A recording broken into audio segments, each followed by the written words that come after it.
We are now live. Welcome to the Winning the Big Fights When Everything is Online panel. Good afternoon, everyone, and thanks for joining us late on a Friday in what seems like the longest week ever again. But seriously, though, there is cause for hope and joy within our movement and the work that we do. Our friends, our colleagues, and collaborators across the progressive movement and in frontline communities have been putting in the work for years. And now, in this governing moment, we have the chance to realize the fruits of our labor. And that's exactly what we're here to talk about today. My name is Alan Barber, and I'm the policy director at the Progressive Caucus Action Fund, an independent infrastructure organization working with groups to build cross movement solidarity on the policies that matter the most to people across the nation. I'm coming to you today from traditional Piscataway and Anacostan lands in Washington, D.C., and I want to welcome you to our panel, Winning the Big Fights When Everything is on the Line. This afternoon, we're lucky to hear from some amazing organizers and activists about the ways in which we can tap into our power to realize the wins that we are demanding, to celebrate our victories, and to actualize them to the fullest once they're passed into law. First off, today we're going to hear from Melissa Garcia of Lucha Ace. Melissa currently serves as the managing director of Lucha Ace, and with over 9 years of experience, Melissa has been dedicated to organizing on issues that have deeply marginalized her community. While pursuing her bachelor's degree at Arizona State University, Melissa started organizing during the Adios Arpaio campaign in Phoenix, Arizona, registering Latinx to vote, and continued her passion by organizing low-wage workers in the hospitality industry in Arizona and Texas. In 2015, Melissa joined Planned Parenthood's RISE program to push and implement comprehensive sex education in the largest school district in Tucson, Arizona, and soon after became the Latinx Campaigns Associate Director at Planned Parenthood Federation of America. She sees her work as part of a larger radical framework for dismantling oppression and cultivating our own inherited power. So, Melissa, I want to start off with a question for you. As many folks may know, Lucha has been 10 toes down for the people of Arizona for years, helping people actualize their power and win the changes they deserve and fight for. Can you tell me how some of this success has transferred over to the national stage? Yeah, thank you so much, Alan. And thank you all for being here as well. It's a pleasure to be sitting here in this panel with amazing leaders and movement shakers across the nation. But to answer your question, I think, truth be told, 10 years ago, Arizona wasn't on anyone's national political radar. And we know that many states with communities like ours have been asking themselves the same questions that we were 10 years ago. How do we build real sustainable power that centers our people? How do we grow our movement to not only achieve political wins and push for policy change, but challenge systems of oppression? Um, and furthermore, I think, like the investment in our community was scarce, and if it existed at all. And so no one seemed to have a clear path forward as well. And so within that, we also had a question, how do we get that investment and funding that we need to build the power that we're talking about? So I like to start off by like also saying, Lucha started off 10 years ago in response to SB 1070. And so that catapulted to other fights like the Fight for 15, Prop 206, also known as a minimum wage and pay time off initiative. And then obviously midterm and local fights. And so without the progress that we've made between 2010 and 2019, we would not have been prepared to deal with the election year that was far from a typical that we could have ever imagined. The events that transpired during the 2020 election, presidential election, would have not been possible. And I like to share one of my colleagues that was part of leading the Basta Arpaio campaign, which happened in 2016, shared this quote with me, which resonated, and it's so powerful and true. And that is, when Arizona wins, the entire country wins. And what is meant by that is that every time that we got closer to getting rid of a racist sheriff, we were sending a message not only to the people in Arizona, but across the country, that if there are any other people in power, like Sheriff Arpaio, the people will not take it. We will fight back and we will not give up. So every time that we got closer and closer to defeating Arpaio, it was an astounding message to the rest of the country, that when the people united, we are unstoppable. And so many of our local wins have shown the way to other states, that whether it's from developing local strong coalitions, people power, electoral tactics, going from defeating Arpaio all the way to Trump, or electing good people into office from our own communities, like Regina Romero, Tucson's first Latina mayor, Raquel Teran, our own community organizer and champion. We've seen a lot of these tactics and strategies have been emulated by our allies in other states. And so I personally think that Arizona is just the beginning of a national redesign, led by people like us, that will continue to set the stage not only for 2024, but decades into the future. That's amazing. That's amazing. Thanks for sharing that with us. I want to ask you a follow-up question. Since this is just the beginning, I think it would be really helpful for the folks here to hear a little bit about how you brought together people who might have had a focus on one particular campaign, and then folks who were focusing on another one, to help everyone move towards a specific goal. Yeah, definitely. I mean, I think the first step we need to take to understand our community's priorities is listen. Understanding that our communities are not single issue individuals, and our fight must be intersectional. And so when you actually bring people together and listen, what we saw is that the people most impacted by the issues that are brought to the table are the ones that come up with the most boldest, most transformative solutions. And for us, that is how the People's First Economy vision came up. The person who needs to bring food to the table may also fear deportation. And so we recognize that our communities' experiences, and we make it an integral part of our work. People want to be safe. People want their families to be healthy, thriving, not just surviving.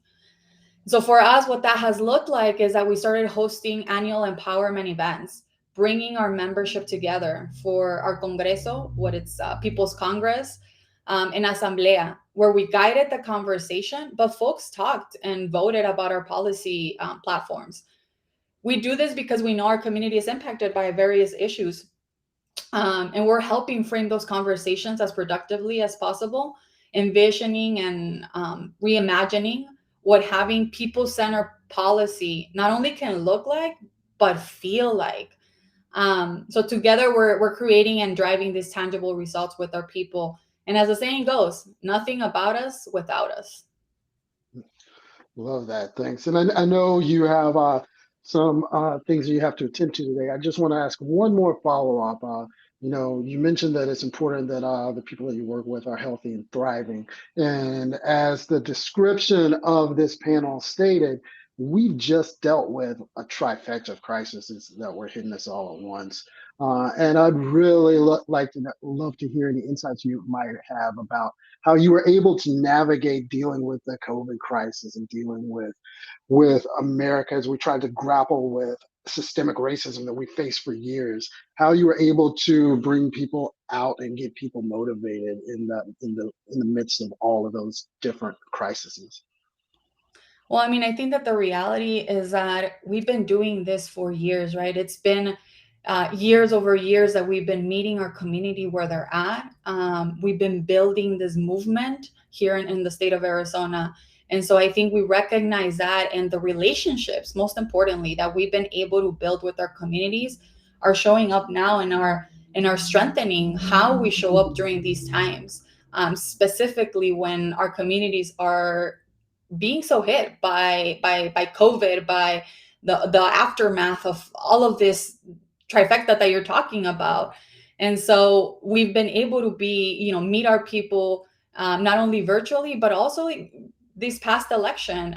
We had our folks knocking on doors, but making sure that our folks stayed safe throughout the entire election, throughout the pandemic that we still are continuing to deal with. And I think lastly is that like I said, we are meeting our people where they're at. And so we're also running a campaign, a vaccine campaign here in the state of Arizona to ensure that our folks have the information, the resources, and everything else that they need in order for them to have access to the vaccine, to have conversations about why the vaccine is so important, and so on and so forth. And so for us, it's important that, you know, they have the resources to be able to have and live a healthy life. Thanks, Melissa. And I know we kind of switched up the schedule a little bit because you may have to run a little early, but thank you for your time. If you're going to be around later, we will open up the floor for some Q&A. But again, thank you for sharing your insights with you. And thank you so much, you and your colleagues, for the amazing work that you do. Thank you so much, Alan. Next, we're going to turn to Maurice Mitchell.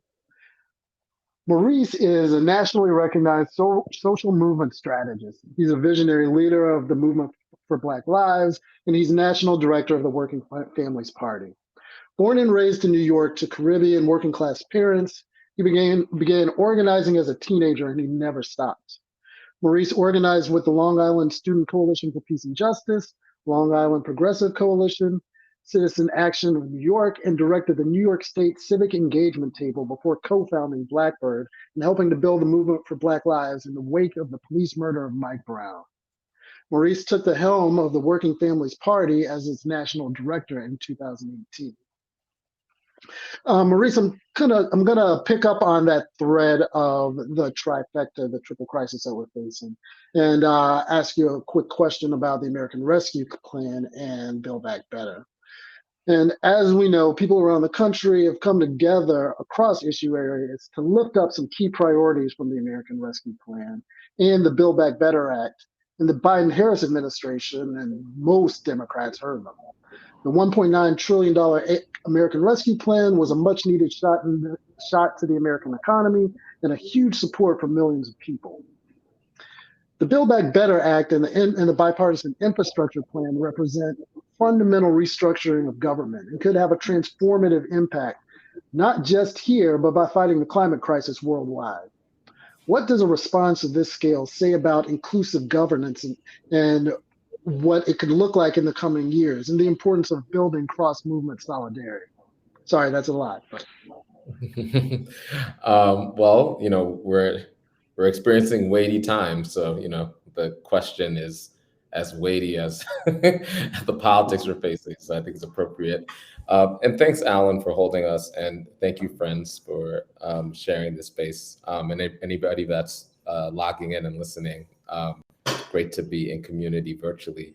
So, you know, I think the way I would approach this is I'd like to take a step back, because sometimes when we're in the midst of a fight and we're trying to win something in something concrete, like a proximal fight, like a legislative fight, we lose context. And I think historical context is our friend here, right? So it was just 12 years ago, right?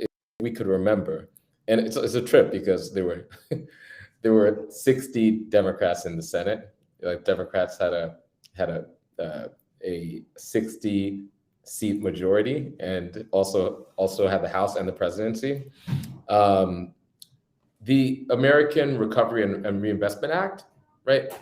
That stimulus package was watered down by both Republicans and conservative Democrats, right? And that was an opportunity for, you know, the Democrats who had trifecta control of the federal government to go all in stimulus. And it led to a recovery that was probably slower than it had to be, right? The ARP is $1.9 trillion. And we're currently talking about teeing up several trillion more dollars in investments in the same calendar year, right? That's a pretty dramatic shift. You know, the Democrats are no longer 100% captured by austerity politics, are no longer 100% captured by the lie of neoliberalism.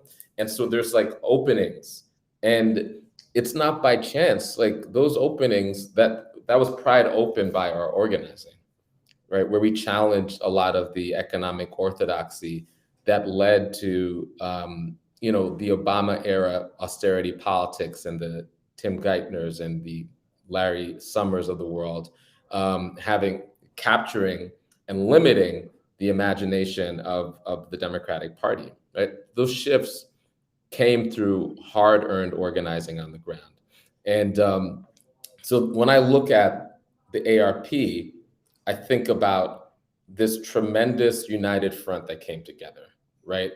That's been happening behind the scenes, that was accelerated due to the Trump era sort of call to arms for all of us to show up together, and even further accelerated in 2020 when you saw a coalition sort of show up in really tremendous ways at a time, in a year when the largest social movement in our lifetimes was on the street, and the most critical election all of us were facing. You saw folks in environmental justice and civil rights organizations and labor organizations and immigrant rights organizations form this united front.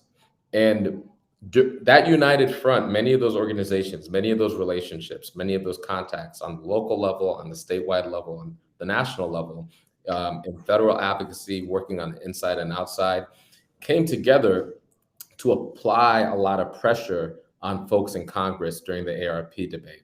So that $1.9 trillion is at the level that it's at due to that organizing. And also, if you remember, President Biden, when he announced initially during the primary, compared to the President Biden that's governing, this is a different person, right? He did not sort of lean into a lot of policy detail when he first announced, and he wasn't talking about deep investments. And that shift in governing has a lot to do with the organizing again, that shift of the political climate. And politicians, they operate in a political climate that is shifted and created by all of our grassroots organizing, and they adapt to that political weather. So you see the Democrats and President Biden adapting and then showing up in this moment that, and I think in some ways have surprised us. Like, everything isn't exactly what we wanted, but we're in a historical opportunity to make large scale investments directly to American people in one of the most significant transfers of wealth to everyday people in a generation. And that is a movement win that we need to own. We're seeing labor organizations and many other organizations linked with environmental organizations around the Build Back Better Act, right? That is an indicator that we're doing something a little bit different, right? I don't want to be Pollyanna-ish about it or overstate it, but we need to be able to have a real conversation about all of the gains that we've been able to secure. Now, the one place I want to end on is like kind of what is before us and what we need to do. I think organized capital, folks like the Chamber and other folks, they're really good at consolidation, and they're doing it right now. So they have decided that they're going to put everything in their arsenal against the large sort of human infrastructure bill, the reconciliation bill. I don't like to use words like reconciliation because we forget what it's actually about. It's about people who can't hear, hearing, right? It's about people who don't have healthcare, who are currently rationing care, not having to do that. It's about a whole class of workers being able to have dignity, right? So that bill they've decided is a threat to everything that that they're interested in from a corporate standpoint. And so they're throwing everything they can at it. And it's like a corporate united front. We need to develop that ability to consolidate, right? That ability to show up as a united front. And we have an opportunity to do that. And I think we're beginning to see it right now. Like, I'm really heartened by the work that, some of our activists and groups across the board are doing. We saw Progressive Caucus members and grassroots organizers directly outside Congress, right? Demonstrating that there's a groundswell of everyday people who are demanding these direct investments. And then we saw, last week, we saw a block of progressives hold the line. Like, that's massive. Actually hold the line. Like, think about this, in any other showdown like this, we would have been used to progressives, showing a good faith, but then ultimately having the corporate bloc win. That didn't happen this time, right? And so how can we build on that momentum? What can we learn about it?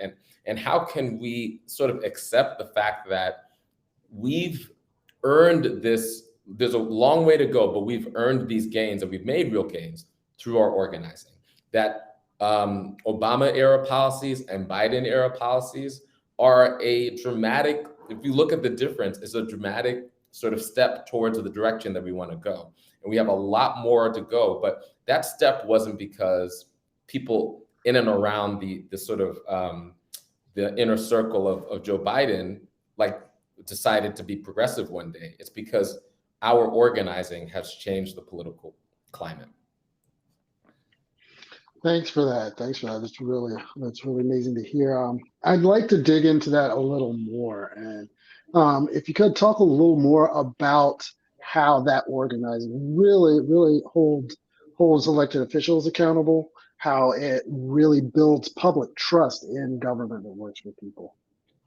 Sure. Well, I think one of the things that we're learning, right, and I always like to talk about this ecosystem analysis, right?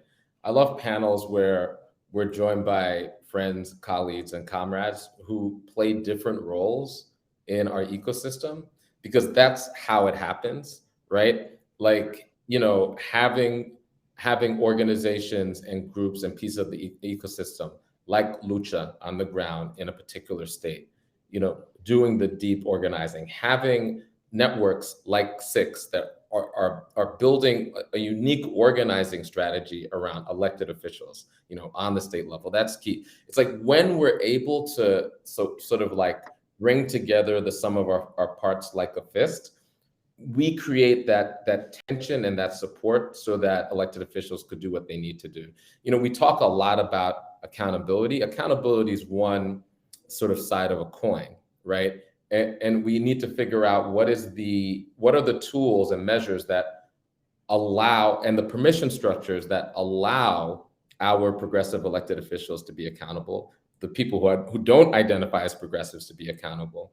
And then what are the ways that we're flanking people, right? So that when they know how to be accountable and they are given space to be accountable, and then how are we inviting people, right? What is the organizing strategies so that there's actually a pathway for folks to who maybe didn't run in a progressive way or don't have that policy depth for us to do the organizing and not accept that, I always say that organizers, I think this is true for progressive organizers, we can't be lulled into the cynicism that people are stuck, right? So what are we doing to organize elected officials to join our side, right? Through carrots and sticks. And I think we need to develop our carrot game, right? We often don't talk about that, but we actually really need to develop that so that people could test the waters and realize the waters on the progressive side, where we're committed to a government on the state, local, and federal level investing in our people. The waters are fine. And, actually the waters are not just fine, the waters are better on this side than on the corporate and limited side, which is I think the pipeline that is the tried and true pipeline.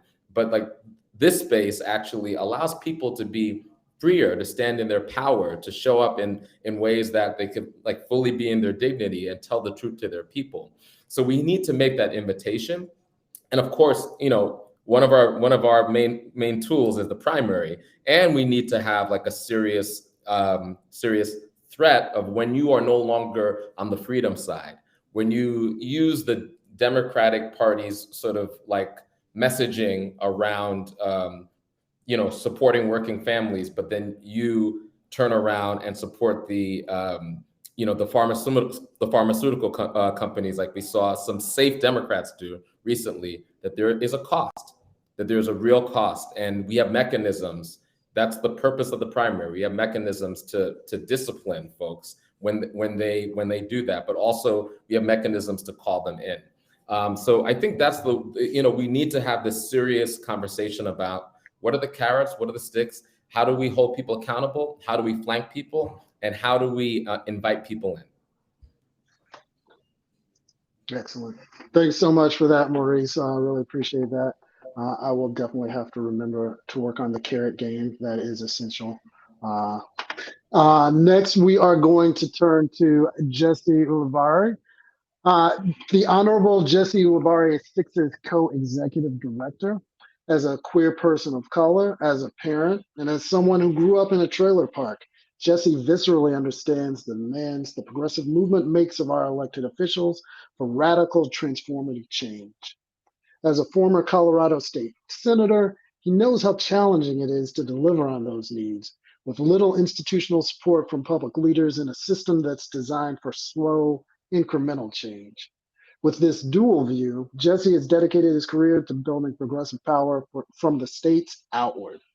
Over the last 2 decades, Jesse has passed hundreds of economic, racial, and gender justice policies into state law, including enacting wage theft protections, establishing workplace protections for pregnant workers, curbing police misconduct, modernizing Colorado's electoral election system, implementing driver's licenses for undocumented residents, outlawing solitary confinement in state prisons, combating climate change through clean energy technologies, and making the largest investment in affordable housing in Colorado's history. So Jesse, I'm going to turn to you to talk a little bit about translating those wins at the federal level to policies that really work for people at the local and state level. So we talked a lot about the American Rescue Plan, and as Maurice pointed out, it's much larger in scope than the stimulus package we saw during the Great Recession. Another important piece of the American Rescue Plan is that this is going to hit people quickly and immediately. 65% of the American Rescue Plan is rolling out this year alone, and the way it looks like it's stacking up with Build Back Better, many of those programs will quickly roll out and impact people as well. That's critical to addressing the scope and scale of the pandemic, the recession, and then really bringing about the world that we want and we deserve. But having the funds for programs is one thing. How do we make sure that the people can make use of these programs and get these benefits once funding reaches them at the state level? Thanks, Alan, for having me. Really appreciate joining this conversation and learning from movement leaders like Melissa and Mo and Eileen, and to be in community with Netroots Nation. Maybe I'll just start with something that I heard from both Melissa and Mo about the power of our movements in this moment. We have created the conditions such that we have real policy wins at our fingertips. But those policy wins only matter if there is equitable outcomes and implementation. And so this was a lesson I think I learned the hard way as an organizer for many years. We would pass a bill and we'd move on and demand another bill, and we'd pass a bill and move on and demand another bill. And the bill we passed 3 years ago wasn't even being implemented or enforced. So this protection that was there in the books wasn't actually being felt by folks who really needed it, whether it was around our payday lending reforms or it was the support for workers who were feeling the impacts of wage theft on their paychecks. We actually had to go back and do the right work of implementation. So we have this moment where there is real resource, movement demands have created the conditions for real policy wins. And I think there's something we have to learn to do at the same time. I think often we're told you have to do one or the other, but I think we have to learn how to do it at the same time because the crises we face require us to do both. And that is, we actually have to do the work of implementation, number one. And also number one, we have to do the work of critiquing to improve. And so I want to talk about both of these. With implementation, we have millions of dollars, billions of dollars going to states and cities for housing support, for childcare assistance, for the child tax credit, a whole host of ways that folks can access food benefits. And that's just the American Rescue Plan. If you think about the kind of social infrastructure that may be invested with Build Back Better, there's historic investments for working people that will significantly improve people's day-to-day lives, access to capital, the ability to get to work, to have a bus pass. All of those things are there, right? And so we, at the close proximity of organizing and policy, generally know what's in those packages. We have a sense of how they should be construed and how local governments and state governments should do their job to make them work. And yet, our first job, our first instinct usually as organizers is to critique first. We didn't get everything, so let's tell everyone about the things we didn't get. And this is a moment where I say, we got to say, let's popularize the benefits that are there. And I'm saying that as someone who's done some of this work recently, as the co-executive director of the State Innovation Exchange. We're a national network of state legislators that move bold transformative policy. We worked with those legislators when the American Rescue Plan launched to actually do ads directly to their constituents about the kinds of benefits they could access tomorrow, whether it was expanded unemployment insurance or food assistance or housing supports. And for those individuals who were experiencing any one of those issues or all of those issues, they often were trying to navigate by themselves, right? They were like, I filed for unemployment over here in this portal, and I don't know where to go for food assistance, and I didn't know I qualified for this other kind of benefit at the state level. And people need to know where to go, and we need to make it as easy as possible. So we really have to think about implementation strategies. State legislators were able to do that, but organizers are also able to navigate in ways uniquely that most of our other, friends, family, coworkers don't know. I'm the kind of person that on election day, folks call me like, where's my polling location? What do I got to do? Imagine that kind of same reality for folks who are navigating complicated state benefits.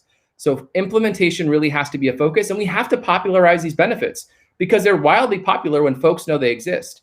But if you're running around with 2 kids, 2 jobs, trying to get back to work, getting shitty wages because we're still in the pandemic and folks aren't, we're in a wage crisis, they're not going to able to find that information. So we actually have to do the job of implementation, and that means popularizing the benefits. But I think this is another important part of our implementation strategy we have to think about, both with the American Rescue Plan and with Build Back Better. We have the real ability, because these are passing now, we're shaping the conversations at the federal level. Sometimes we think, oh, we're done with shaping implementation strategy at the federal level because we want to build. There are so many more opportunities at the local and state level to continue to build and leverage specifically the expertise of directly impacted folks. So let's be clear, some of the federal benefits that passed in the American Rescue Plan were not accessible to undocumented folks. Depending on how states administer benefits or if they had a benefits ban, we could say, oh, federal government failed, we're done. Or we could critique to improve, right? And I think this is the other part we have to think about. In a state like Colorado, where I was born and raised, where my family was, I represented the trailer park I grew up in. I'm really proud that this year they went and removed the benefits ban, and in addition, made sure that there was a state EITC that was inclusive of immigrant families, right? So as you have these historic investments, you can leverage additional state and local benefits to get to bigger and bigger wins. And it means coordinating across different levels of government and understanding what's the full potential at the city level or at the state level or at the federal level. And if we don't win at one level, why would we stop, right? Like, that's an important question. Why would we stop when we know we could win something at the state level or at a city level? So that means we have to build an implementation strategy that really leverages people's expertise, right, about what's needed. But I think there's some other lessons here too that we need to learn for the future fight. So including Build Back Better and others, there are some things that happen in policymaking where when you don't have directly impacted folks at the table, you're missing essential information. Let's be clear, one of those is around the child tax credit. Huge investment in working families, getting cash in the pockets of folks now. A lot of that goes directly deposited. What happens to the folks who are unbanked, right? That's by and large the biggest chunk of folks who still aren't accessing a benefit they're qualified for. This kind of conversation between local, state, and federal organizing really needs to happen so we can say, let's solve that problem for the next go. How do we reimagine this to make sure that folks aren't going to payday lenders or check cashing places to get those checks cashed and then significantly having less money while making other corporations more rich, right? These are the kinds of conversations we need to have. So I think the one thing I wanted to say, Mo just said it very clearly. We got to pull the sum of our parts into the strength of a fist. That can be to, a strength can hold a hammer to build something new, or it can be used to tear something down. And we got to be doing both at the same time. And I share this experience as an organizer who worked on the Affordable Care Act on the outside before I became a legislator. The Affordable Care Act passed in 2010. When I became a senator in 2012, we passed a bill in 2013 to expand Medicaid. It didn't go into effect until 2014. 4 years went by from the passage of the ACA until Colorado expanded Medicaid, and thousands of people went without health care, right? Hundreds of people died because of lack of access to care. Our crises that we're faced with are urgent, and we can do implementation and critique at the same time so we can get to the results that we all need. Thanks for that. I really appreciate that you stressed the importance of critiquing to win in a way that I haven't heard very often. That was amazing. And thanks also for talking about the unbanked. That's That's something that resonates well with me, and I really appreciate initiatives like including banking at postal facilities as a way to make sure folks have access to banking other than predatory payday lenders. Next, we are going to turn to Eileen Stein from SEIU.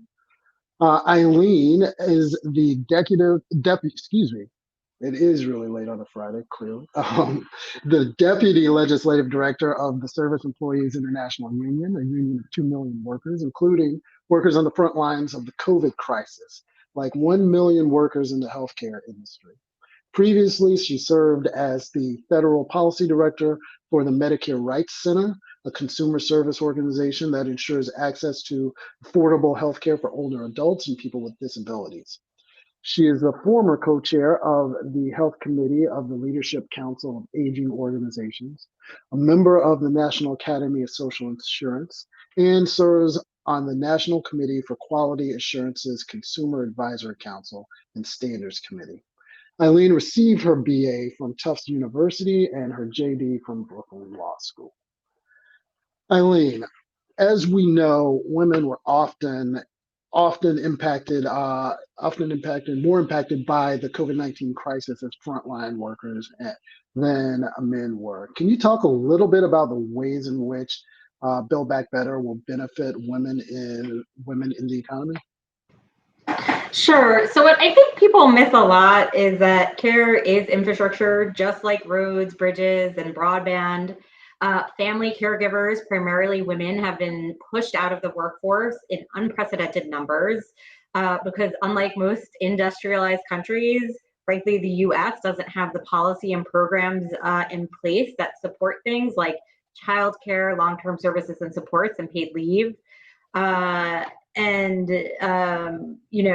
For the first time, and this is pretty revolutionary, President Biden and hopefully Congress has centered caregivers in the economic recovery package.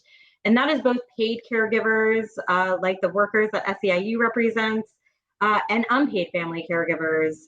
There are investments in childcare, in paid leave, and for SEIU, obviously a central priority is home and community-based services that allow seniors and people with disabilities to remain in their communities with dignity. And frankly, it finally gives care workers the respect that they deserve.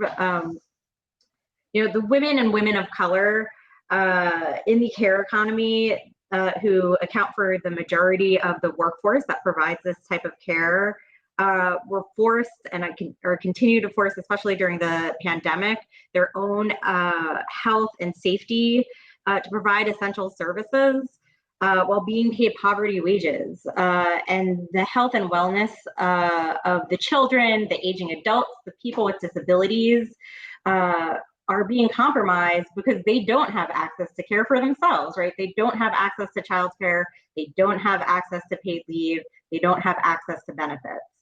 And when you look at who's losing jobs right now, it is women and women of color who are disproportionately impacted, right? So care jobs are job enabling jobs. We say that all the time. Not only will an investment in the care economy create new job opportunities and improve the jobs of care workers who are, a cornerstone of our economy, a cornerstone of our communities, but it will also allow millions of women who have had to leave the workforce because they are the primary caregivers for their family to return and be able to invest in their own careers.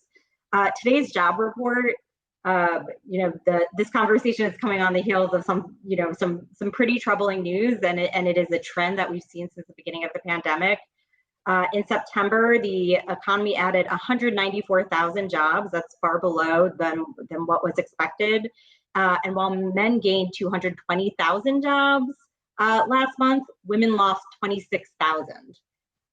According to the National Women's Law Center, that brings us to nearly 2.9 million jobs lost for women since the beginning of the pandemic.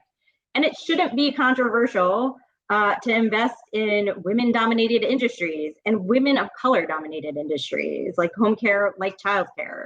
It should be no surprise that we have a workforce crisis and a shortage for these types of workers, given the poor quality of these jobs. And that means poverty wages, lack of benefits, training, and paid leave. So the 19th Erin Haynes, and I encourage everybody to look up this article because it's pretty incredible, wrote, again, a really good article that sort of outlines a history that we need to face as a country and have needed to face way before the COVID-19 pandemic. And the low pay and lack of benefits is a legacy of racism and sexism that has been baked into our laws, including the New Deal. You can find that in the congressional record, which left farm and domestic workers, many of them women and many people of color, out of the job and financial protections it created. This is a real opportunity for care workers to have an opportunity to organize. And, advocates like myself, and I think everybody on this call, believe this is a chance for the country to show new respect for their work and move towards compensating them fairly, finally. I would also say these policies are ridiculously popular across all party lines. Data for Progress has polling that shows, regardless of party affiliation, whether it's red, blue, purple, there are large majorities of people that support investments in our care economy, including in West Virginia and Arizona. Obviously, I'm picking them at random, but I'm just saying. And then, we just did a national poll on home care specifically, and it's sort of insane. It's over 80%, again, across party lines, including Trump voters, believe that Congress needs to take action on the care economy. And I know, I will say, like, these months have been exhausting, and I am exhausted now. And because everything is on the line, as sort of the panel indicates, but I feel like feel so fortunate to be part of the community that we created. Not only has the childcare, the paid leave, the home and community-based service movement sort of locked arms together with, disability advocates and aging advocates, knowing that our fates are sort of tied together. We've also sort of locked arms with the climate community, the immigrant rights community, and so many more that I won't take the time to name. But it's partially because it is true. I could talk about our home care worker members. They both, are suffering as a result of poverty wages and also struggling to find clean water for their families. We are talking about the same populations that are facing, again, these multiple crises. And I think that part of what we saw and what gives me hope is that, and I think Maurice talked about it before, but Congress held the line, and I think that is largely because we have really taken an intersectional approach to our advocacy, where people aren't just focused on their single priorities, but understand, including members of Congress, how these different pieces fit together. And that allowed them, and I think gave them the space to say, wait a minute, we're not going to you can't pick us off one by one. There is a holistic approach that we're trying to build here to creating a more equitable economy. And we're going to make it happen. I always say I feel like I'm part of an amazing jazz band. That when one musician gets tired, right? Like the other musician comes in, and I think it's just it after years of fighting really, really dangerous policies, it is refreshing, even though it is tiring, to be fighting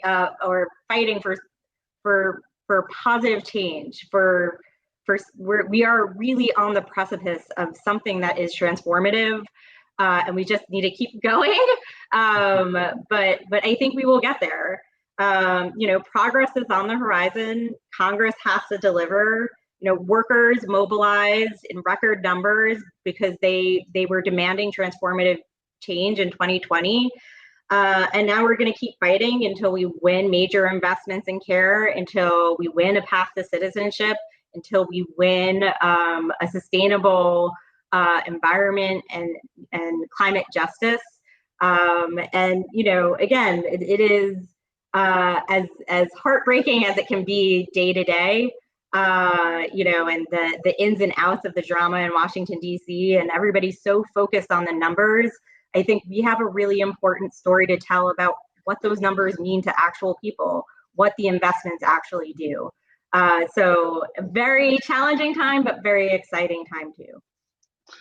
Yeah, you're absolutely right. It's not about 3.5 trillion. It's about making sure that, lead pipes are replaced. It's about making sure that people that are getting the wages they deserve. It's about making sure that people, if they do have to go to work, they know that their kids are going to be with responsible, caring care providers who can take care of them, and they don't have to worry during the day, and they can afford to do it. I was wondering if you could drill in specifically, really quickly, on home and community-based care, and talk a little bit about what Build Back Better would mean, the investments that you're talking about would mean for home care workers. Sure. So I think what's I'm going to get a little wonky right now into the weeds, but I think what's sort of interesting is it turns out, as we know is true for state governments, for federal, on the federal side, that, these are very large payers for a lot of these jobs. For home care workers, Medicaid is the largest payer for these services in the country. So in a lot of ways, the amount of money that how we fund Medicaid directly impacts the quality of these jobs. And I think we need to sort of rethink about how we think about these programs. They provide really important services to people. They are healthcare programs that provide essential coverage, but there's a whole economy that exists around them too.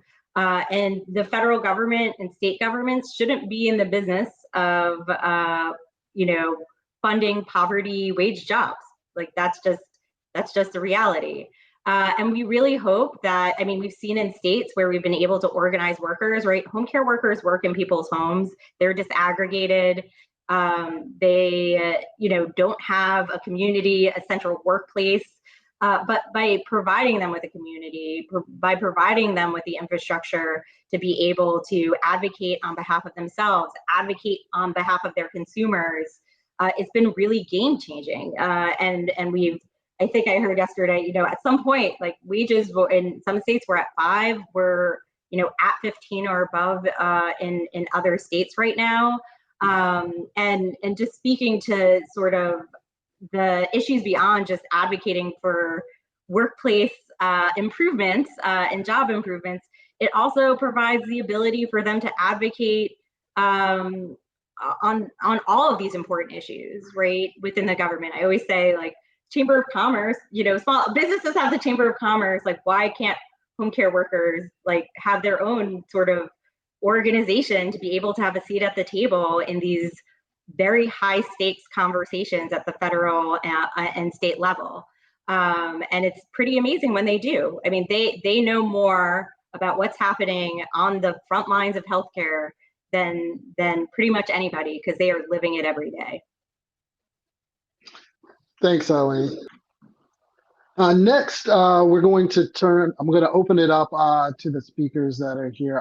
Unfortunately, Melissa had to leave a little early, but I want to turn to our 3 remaining panelists and ask you each to take a minute or two to talk about what our big fights are next in terms of what the big fights are ahead for cross-movement solidarity. I would say you could just jump in whenever, but I think we'll go down the list in terms of who spoke first in the panel. So no offense, Maurice, but you're up. Oh, I think you're on mute. No, I was just like flapping my gums without saying anything. I was on mute. You look very authoritative when you did that, just for the record. When I think about the big fights ahead, right? So we're in the midst of something right now, right? Like it's going to be critical for us to continue to hold the line, to continue to stay sort of together, especially as there's going to be some tension for us to break apart a coalition, as there's downward pressure on the overall size of the package that's coming out of Congress. So that's like the proximal fight, staying together. And then directly after that, we need to be able to have the discipline to do what Jesse said, which is be able to celebrate the victories, because whatever we win, there's going to be stuff left on the table that we don't win, right? And how do we lead with celebrating the people's victories and also keeping our eye on the work that needs to be done, right? And then we need to take that momentum and then pivot that momentum into our need to defend the structural democracy that on multiple levels that's being attacked by the far right, right? So I think it's like the proximal fight of ensuring that while Democrats have a trifecta in Congress, they deliver the material sort of relief to American people through the dual sort of infrastructure bills. Then we have to have the discipline and commit to honoring the struggle that it took to win those things, even though there'll be things, hard lost sort of pieces of the package that we have to figure out how to regroup and make happen. And then lastly, pivot to winning on democracy, right? And there's a whole group of people on the side of the Democrats that I think are kind of ambivalent about whether or not we actually need to win, on whether or not we need to push back on the apartheid and the Jim Crow tactics on the local, state, and federal level of the far right and the nexus of the far right, the white supremacists, and the corporate interest. And I think it's existential for democracy, not just for like progressives or for Democrats, or whatever, but for democracy, for the project of democracy. And that needs to be sort of like, we need to prioritize that. We need to light a fire underneath the White House, underneath the folks in Congress. And then also we need to ensure that this isn't just like an academic conversation about theoretically saving democracy. This is about saving our lives. So I think those are all fights that are coming up really soon, where our continued solidarity is going to be critical. Thanks. Jesse? Yeah, I want to echo what Mo said here. The next fight is the one between despair and hope, and it's either the victory cry of white supremacy or the death rattle, right? I look around at my friends who are organizers, people who are leading membership organizations, service-based groups, those that work in politics, and I see people who are exhausted, people who are burnt out and really tired from the intersecting crises that have been around not just in the last 18 months, but really since all of us were born. The pandemic is a new one, and yet the underpinning social structures that really exacerbated the pandemic have been around for all of us. And so I'm not trying to be super dramatic here about despair versus hope, but so many folks are tired right now. And I see folks being like, can we get there? Can we make progress? In a year when we won some of the biggest fights we've been pushing for 30 plus years. So in our face, we have hope, right? We see states like Virginia passing a Voting Rights Act. We see states like New Mexico overturning their long-held abortion ban in their state and making sure that if Roe were to fall, states held the line, right? And so we have immediate proof right in front of us that hope is within our reach and we can win on these issues, and we're exhausted. And I just want to remind us that burnout and despair are design consequences of a white supremacist society that says, of course, we should be most tired when our movement demands are ascendant, right? And so that's a hard thing to tell folks, keep going when it's been so damn hard. And yet we see what's happening when folks are going. I want to be clear, though, what we have to do in that is not just to say, throw your body in the fire, be a martyr for the movement. But the other thing we have to tell folks is learn how to live for the movement.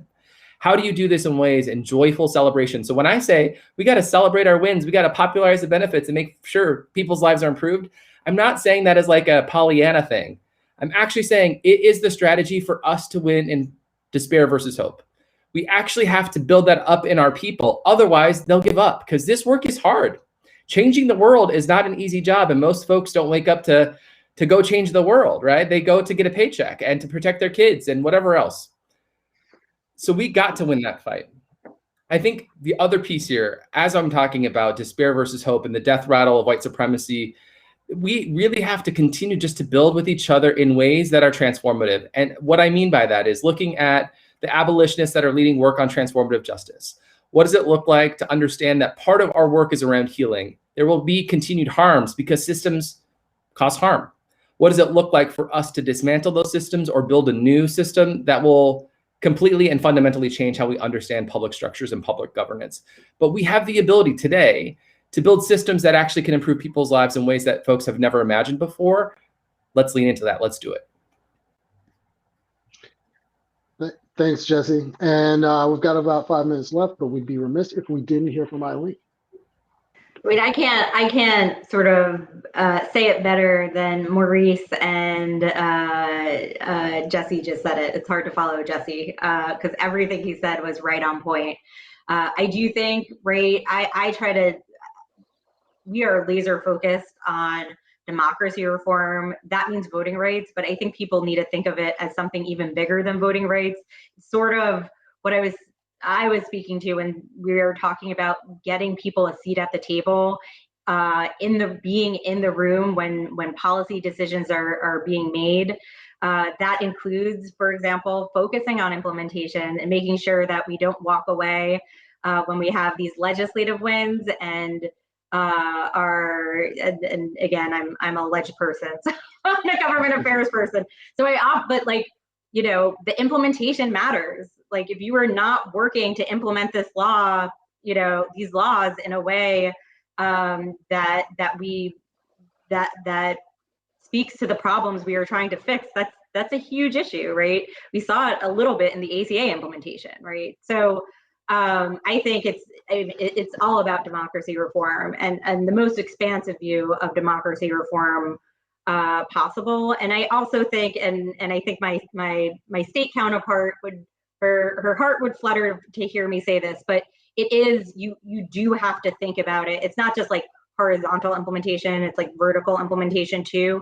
You have to think about local governments, you have to think about state governments, and you have to think about the federal government. It is, all of those things interact together.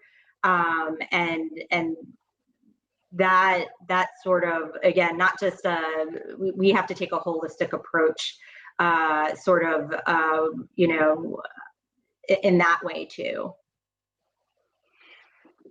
Thanks, Eileen. Appreciate that. And you talk about following Jesse and Maurice. I have to follow all three of you, so that is no easy lift at all. I really appreciate all that you had to say. I really appreciate all the panelists who joined us today. You know, I think something that we can take away from at least that last portion was we got to remember to hold the line. We got to remember to hold on to hope. And we got to remember, like Eileen was saying, hold on to power through really thinking about ways that we can transform our democracy. Again, I want to thank all of the panelists who joined us today. Eileen Stein from SEIU, Maurice Mitchell from Working Families Party, and Jesse from Six. I want to thank Netroots for creating this space for us to all come together and discuss this topic today. I want to thank my amazing colleague, Vamala Fongsavan, who came up with this idea and then helped bring everybody together. And most importantly, I really want to thank everybody who tuned into this and everybody who's at Netroots right now, because that is a big part of it. You know, it's all about organizing, all about coming together with each other in community to learn from each other, to get strategies to take back home so we can continue this work and continue to really work to bring about the world that we deserve. Again, I want to thank all of you so much for joining us today, and have a great weekend.